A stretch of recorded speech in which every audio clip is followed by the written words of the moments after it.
It is Saturday morning, and I am getting ready for a short weekend trip with a friend.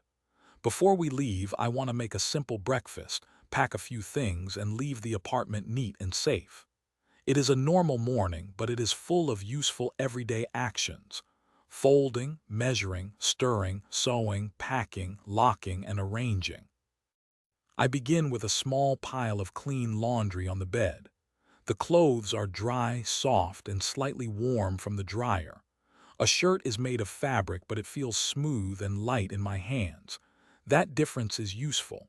I can say, it is made of cotton because that tells you what it is. I can also say, it feels soft and breathable because that tells you how it feels. First, I pick up a t-shirt and shake it out. To shake something out means to give it a few quick movements so the fabric opens up and the wrinkles loosen. I hold the shirt near the shoulders, lift it slightly, and give it one or two light shakes. Then I lay it flat on the bed and smooth it with both hands. I move my palms from the middle toward the sides, which helps flatten the fabric. A basic sentence is, I fold the shirt. A clearer sentence is, I smooth the shirt and fold it neatly. A more detailed sentence is, I shake out the shirt, lay it flat, smooth the front surface with both hands, fold the sleeves inward and make a neat rectangle. The sleeve is the part that covers your arm. The collar is the part around the neck. I fold the sleeves toward the middle, fold the bottom upward, and then fold the shirt once more. I place it on a stack of clean clothes. To stack means to put things on top of each other in a neat pile. Next, I find two socks. I match them by color, size, and pattern. Then I place them together, fold one over the other, and tuck them into a small pair. I do not stretch the elastic too hard, because otherwise the socks may lose their shape over time. On the chair, there is a jacket with one loose button. I take out a small sewing kit. The kit is a compact container, often made of plastic or metal with small compartments inside. It may hold thread, needles, buttons, scissors, pins, and a tiny measuring tape. The container feels firm and smooth, but the objects inside are delicate. I flip open the lid and look for a needle. A needle is thin, narrow, and sharp at one end.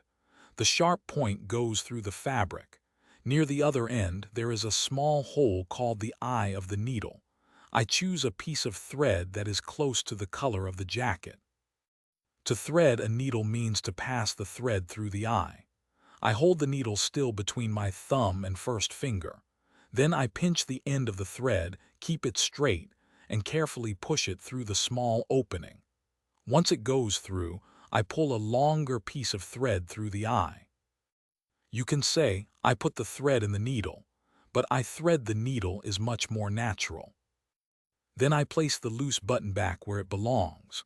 I hold the fabric steady with one hand and guide the needle through one hole in the button and through the jacket fabric. I pull the needle through gently. A stitch is one small loop or line of thread that holds fabric together.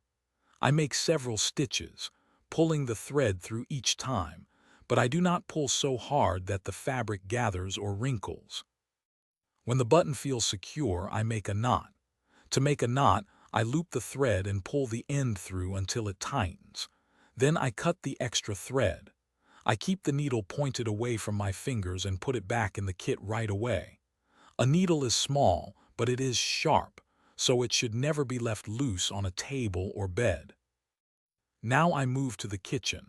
I want to make scrambled eggs before we leave. I take out a bowl, a fork or whisk, a small pan, and a measuring cup. The bowl is round and hollow.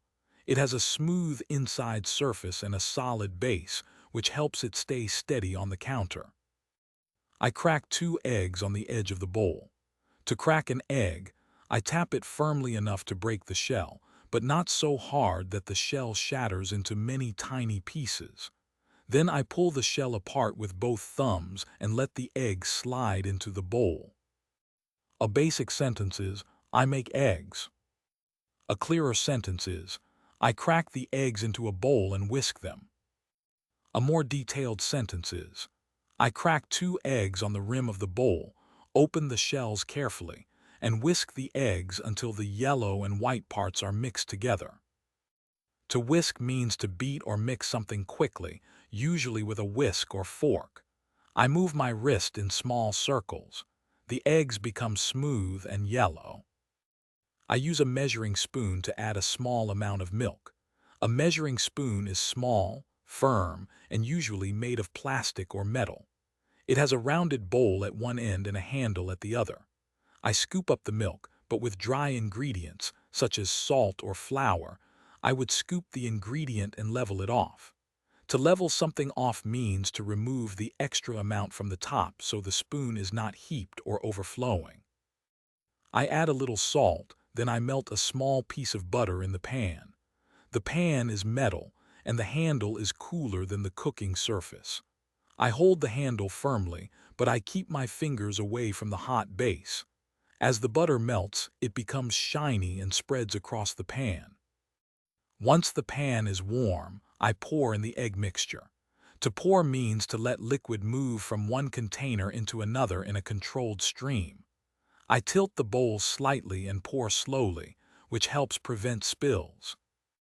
The eggs begin to heat up. I stir them gently with a spatula. To stir means to move food around in a circular or back and forth motion. As the eggs cook, they become soft and form small pieces. I scrape the bottom of the pan lightly. To scrape means to move a flat tool across a surface to lift food away from it. The eggs give off a little steam. Steam is warm water vapor that rises from hot food. I do not touch the hot pan or lean too close to it. Once the eggs are soft and cooked through, I turn off the heat and move the pan away from the hot burner. While the eggs rest, I make a simple salad. I take lettuce, tomatoes, and cucumber from the refrigerator. The lettuce feels cool, crisp, and slightly wet after I rinse it. I rinse the vegetables under cold, running water, then shake off the extra water. I tear the lettuce into bite-sized pieces. We usually say tear lettuce rather than cut lettuce, because lettuce is soft and easy to pull apart with your hands. I chop the cucumber and tomatoes on a cutting board. To chop means to cut something into several smaller pieces with a knife. I keep my fingertips away from the blade and cut slowly and carefully. I place everything in a large bowl. Then I drizzle a little oil over the top. To drizzle means to pour a small, thin stream of liquid. I add a little salt and toss the salad. To toss means to lift and turn the ingredients gently so they mix without becoming crushed. You can say, I mix the salad, and that is correct. But I toss the salad sounds more natural when you are gently turning leaves and vegetables in a bowl. For a snack later, I make popcorn. I take a pot with a lid and pour in a small amount of oil. Then I pour in a few popcorn kernels. A kernel is one small, hard piece of corn before it pops. I cover the pot with the lid and turn on the heat. The lid is important because it keeps the kernels inside once they begin to pop. After a minute, I hear a small pop, then another one. Soon, the popping becomes faster. I hold the handle and shake the pot gently from side to side.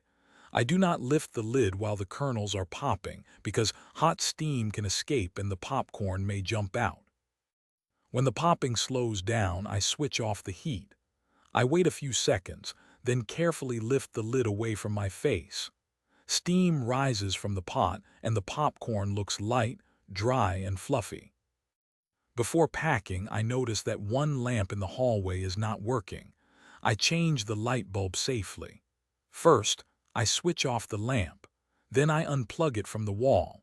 Switching it off stops the electricity, but unplugging it adds another level of safety. I wait until the old bulb feels cool. The bulb is made of thin glass, so it is delicate. I support the lamp with one hand and hold the bulb gently near the base with the other. I turn it counterclockwise to loosen it. We often say unscrew a light bulb because the base has threads that twist into the socket. The socket is the opening where the bulb fits. Once the old bulb comes out, I place it somewhere safe. Then I line up the new bulb with the socket and screw it in clockwise. I do not tighten it too hard. I turn it until it feels secure, then I plug the lamp back in and switch it on. The new bulb lights up. Now I am ready to pack. I open my suitcase and lay it flat on the bed. The suitcase has a hard outer shell, a zipper around the edge, a handle on the top, and sometimes straps or compartments inside. It is sturdy, but it feels lighter when it is empty. I place heavier things near the bottom. I roll up some shirts instead of folding them flat, because rolled clothes can fit neatly into small spaces. I fold the jacket carefully so the collar does not get crushed. Then I squeeze in the socks around the sides. To squeeze something in means to make it fit into a tight space. I do not force the zipper. Instead, I press the clothes down gently, make sure nothing is sticking out, and zip the suitcase shut. The zipper slides along the edge and closes the opening. Inside, I use a strap to keep the clothes from moving around. I pull the strap across the suitcase and click it into place. Then I lift the suitcase by the handle. The handle feels firm and comfortable in my hand. For extra security, I use a small padlock on the zipper pulls. A padlock has a metal body, a keyhole, and a curved metal part called a shackle. I insert the key into the keyhole, turn it, and lift the shackle. Then I pass the shackle through the small holes in the zipper pulls.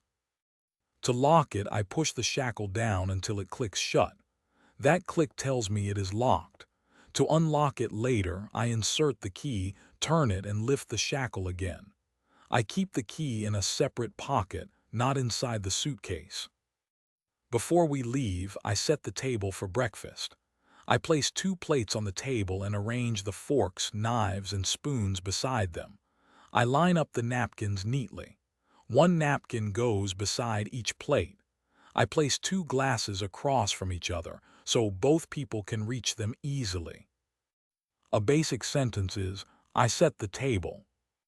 A clearer sentence is, I place the plates, napkins, and glasses neatly on the table.